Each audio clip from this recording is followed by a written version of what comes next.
Hello students, इस video में मैं आपको सिखाऊंगा सेंट्रल टेंडेंसी के बारे में। ठीक है, मेजर ऑफ सेंट्रल टेंडेंसी और एवरेज। एवरेज वैल्यू में also be termed as measure of central tendency. Central tendency. Middle value बहुत इंपॉर्टेंट चीज होती है। मिडिल वैल्यू, अब मिडिल वैल्यू होती कितनी टाइप की हैं? There are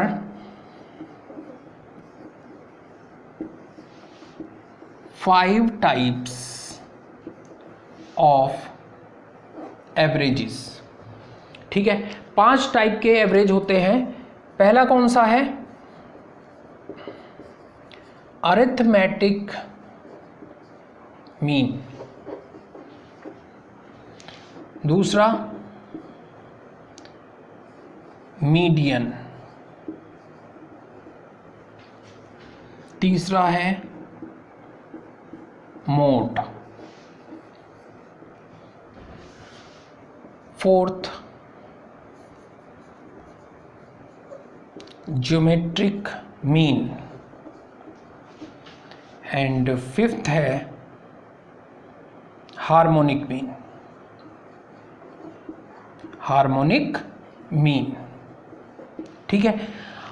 geometric mean, harmonic mean और अर्थमेटिक मीन आप 12th क्लास में चैप्टर था अर्थमेटिक प्रोग्रेशन, समांतर श्रेणी। ज्योमेट्रिक मीन के लिए गुणोत्तर श्रेणी, ठीक है। और हरात्मक मीन जहां निकलता है उस चैप्टर का नाम है हार्मोनिक प्रोग्रेशन या हरात्मक श्रेणी, ठीक है। तो इस टाइप से ये तीनों मीन आप वहां पर निकालना सीख चुके हो। हमारे स्टैटिस्टिक्स में सबसे ज़्यादा यूज़ होता है अर्थमेटिक मीन, या फिर हम सिंपली उसे मीन कह सकते हैं। सबसे ज़्यादा इस्तेमाल होने वाली चीज़ है मीन, ठीक। उसके बाद मीडियन और मोड। ज्योमेट्रिक मीन और हार्मोनिक मीन का यूज़ थोड़ा सा कम होगा, ठीक है। सबसे पहले हम आपको समझाते हैं कि अर्थमेटिक मीन क्या होगा।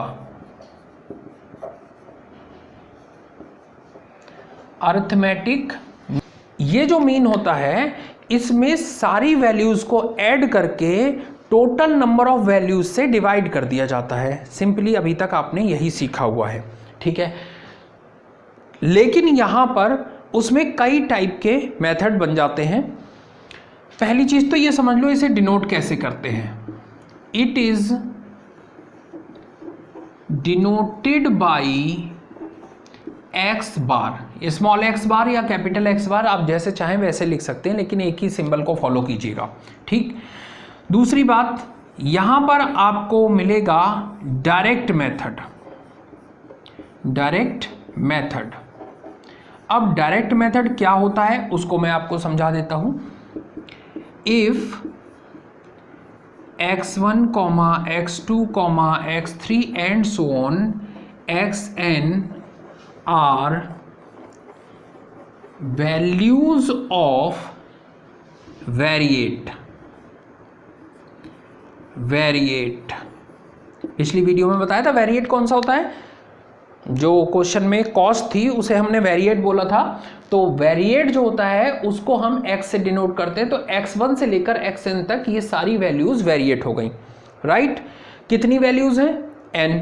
अब इनके करस्पॉन्डिंग फ्रीक्वेंसी देख लेते हैं। And f1, f2, f3 and so on fn are frequencies corresponding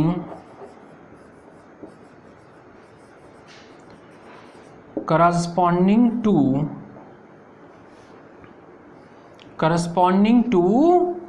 variate, ठीक है। x1 के करस्पॉन्डिंग फ्रीक्वेंसी है, x2 के करस्पॉन्डिंग ये है, x3 के करस्पॉन्डिंग ये है। इस टाइप से fn तक की सारी फ्रीक्वेंसी हमने नोट कर दी। अब 2 टाइप इसमें आ गए। पहला फॉर्मूला मीन मतलब एक्स बार कितना हो जाएगा, x1 plus x2 plus x3 and so on xn upon n।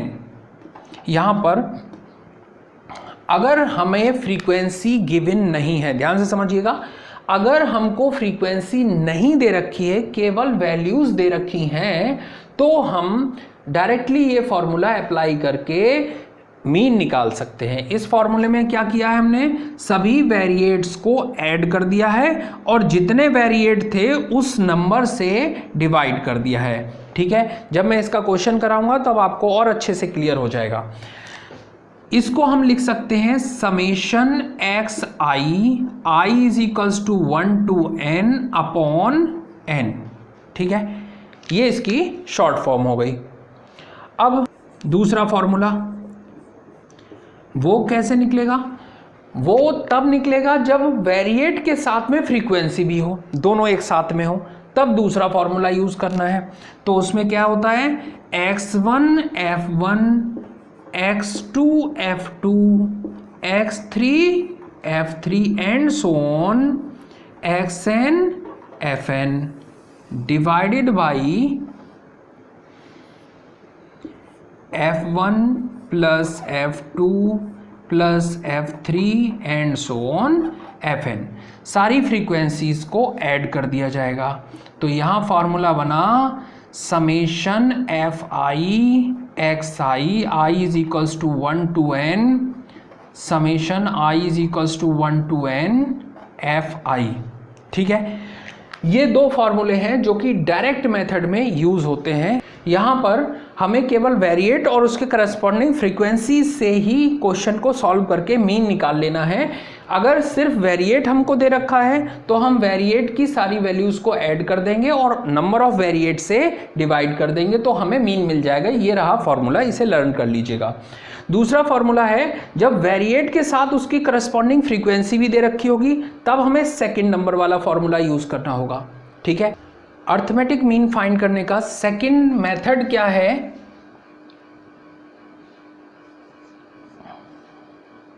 Second method है shortcut method.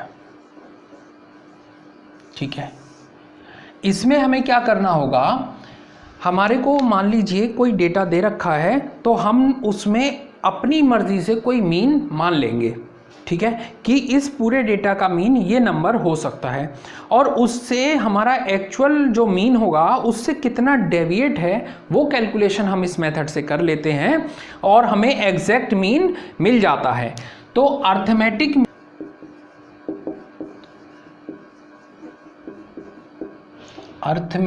Mean can also be calculated by taking deviation from assumed mean।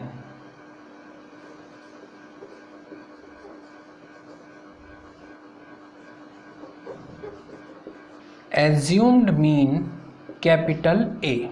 ठीक है, हम यहाँ पर अपनी मर्जी से एक मीन को एज्यूम कर लेते हैं और उसको कहा जाता है कैपिटल ए, और उससे जो हमारा एक्चुअल मीन है वो कितना डेविएट हो रहा है, डेविएशन से हम फाइंड कर सकते हैं कि एक्चुअल मीन कितना है। तो इसका फॉर्मूला बताया गया है x bar is equals to capital A plus summation small d upon n. ठीक है, एन ऑब्जर्वेशंस हैं और ए एज्यूम्ड मीन है। डी क्या है, डी नहीं पता तो मैं बता देता हूं, ए तो है हमारा एज्यूम्ड मीन और जो हमारे पास स्मॉल डी है उसकी वैल्यू होती है एक्स माइनस ए। ठीक है, x माइनस ए से हम d की वैल्यू फाइंड करेंगे और उसके बाद इस फॉर्मूले में वैल्यू पुट करके हम इजीली x बार की वैल्यू मतलब अर्थमेटिक मीन फाइंड कर सकते हैं। अब इसका सेकेंड फार्मूला, अगर फ्रीक्वेंसी दे रखी हो तो, अगर फ्रीक्वेंसी दे रखी होगी तब ये फॉर्मूला बनेगा capital A plus summation f d upon summation f. ठीक है, यहाँ पर I is equals to 1 to n, यहाँ पर भी 1 to n, यहाँ पर भी 1 to n, यहाँ पर भी 1 to n लिख देंगे। ठीक है, क्योंकि हमारे पास टोटल n ऑब्जर्वेशंस हैं। यहाँ पर शॉर्टकट मेथड में केवल 2 फॉर्मूले हैं जिसकी हेल्प से हम क्वेश्चन को इजीली सॉल्व कर सकते हैं। अब कहाँ पर कौन सा फॉर्मूला लगना है वो मैं आपको क्वेश्चन की हेल्प से एक्सप्लेन करूँगा। ठीक है, नेक्स्ट मेथड हमारा आता है step deviation. Step deviation method. अब ये स्टेप डेविएशन मेथड क्या होता है? ये हमसे कहता है कि x bar is equals to capital A plus summation f capital D upon summation f into I। ये मेथड वहाँ पर अप्लाई होगा जहाँ क्लास इंटरवल गिवन होगा। यहाँ पर देखिए कैपिटल D की वैल्यू क्या है, नोट कर देता हूँ मैं यहाँ पर, where capital D is x minus A upon I and I is class interval, class interval. ठीक है, तो यहाँ पर D को तो हम इससे डिनोट करेंगे और I हो जाएगा हमारा क्लास इंटरवल। ठीक है, तो उम्मीद करता हूँ इस वीडियो में सिखाई गई सभी चीज़ें आपको अच्छे से समझ में आ गई होंगी। नेक्स्ट वीडियो में हम इन फॉर्मूलों पर बेस्ड करेंगे क्वेश्चंस। Thank you.